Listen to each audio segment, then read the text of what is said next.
देश, काल और परिस्थिति ये हर वस्तु पर लागू होती है।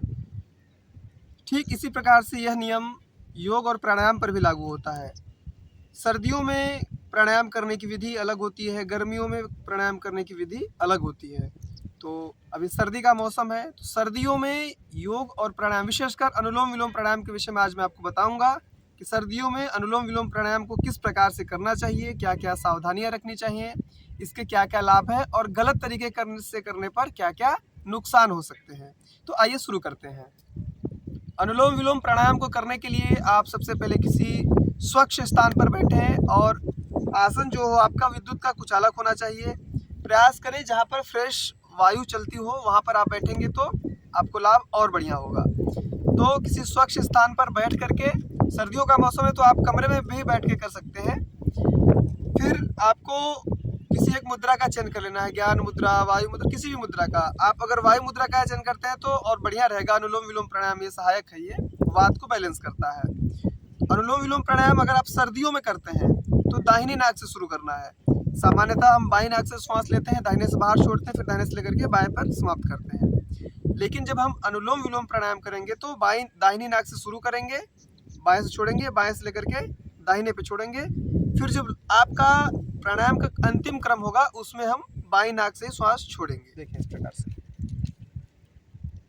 बाएं को बंद करेंगे, दाहिने श्वास भरेंगे,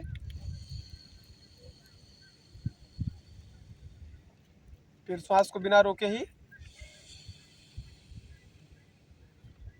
बाएं से बाहर छोड़ दिया। अब बाएं से भरेंगे,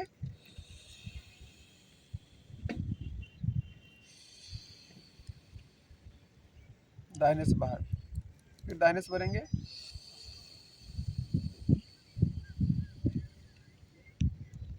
और बाएं पे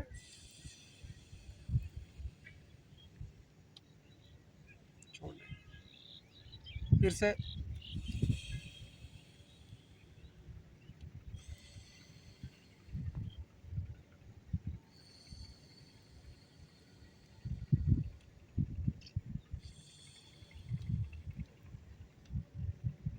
तो इस प्रकार से दाहिनी नाक से श्वास भरना है। शुरुआत दाहिनी नाक से करना है, बाएं से बाहर छोड़ना है, बाएं से लेकर के दाएं से बाहर छोड़ना है, फिर दाएं से लेकर के बाएं पर ही अंत करना है। शुरुआत दाहिने से करना है और अंत बाएं पर करना है।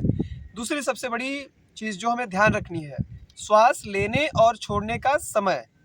सामान्य रूप से हम श्वास भरते हैं तो 2.5 से 3 सेकेंड, लगभग 3 सेकेंड में श्वास हमें भरना है।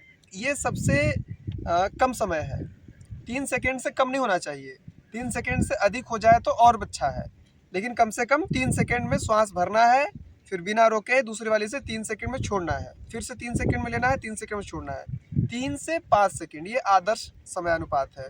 फिर आप प्राणायाम करते करते आपकी श्वास लेने की क्षमता और छोड़ने की क्षमता बढ़ती जाती है, तो आप फिर 5 से 10 सेकेंड 20 सेकेंड तक में आप श्वास भरेंगे, छोड़ सकते हैं। लेकिन शुरुआत हमें कम से कम 3 से 5 सेकेंड अवश्य समय लगाना है।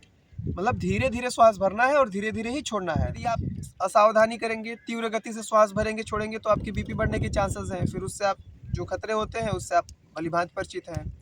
तो बहुत ही सावधानी पूर्वक अनुलोम विलोम प्राणायाम को करना है। जितना अधिक समय आप लगाएंगे आपके श्वास लेने छोड़ने की क्षमता जो है बढ़ती जाएगी और आपको जो लाभ होगा वो भी बढ़ता जाएगा। आपकी बीपी ठीक होगी, एकाग्रता बढ़ेगी और प्राणायाम के तो अनंत लाभ है। अनुलोम विलोम प्राणायाम से आपकी सारी नस नाड़ियाँ शुद्ध हो जाती हैं, सारी आपका शरीर शुद्ध हो जाता है, फेफड़े शुद्ध हो जाते हैं, फ्रेश ऑक्सीजन हमारे भीतर जाती है, हमारे शरीर में फेफड़ों में जाती है, फेफड़ों से फिर हार्ट उसको पूरे शरीर में पंप करता है और हमारे एक एक कोशिका तक फ्रेश ऑक्सीजन पहुंचती है। तो जो डेड हुए सेल्स होते हैं हमारे शरीर के वो भी रीजनरेट होने लगते हैं और हमारे शरीर की इम्यूनिटी बढ़ती है, हमारी रोग प्रतिरोधक क्षमता बढ़ती है, हमारे फेफड़े मजबूत होते हैं, हमारा शरीर स्वस्थ होता है, मन प्रसन्न होता है, तनाव दूर होता है और आपके भीतर एक असीम आनंद सा आने लगता है।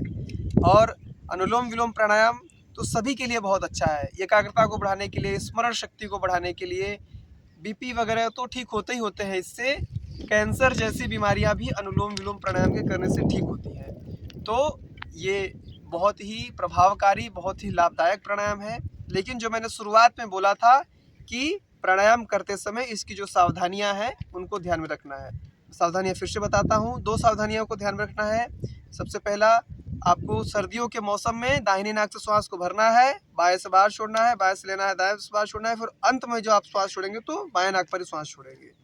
दूसरी सावधानी, आप जब श्वास लेते हैं तो 3 से 5 सेकेंड, बल्कि 5 सेकेंड ही करिए उसको, इससे कम समय नहीं लगे।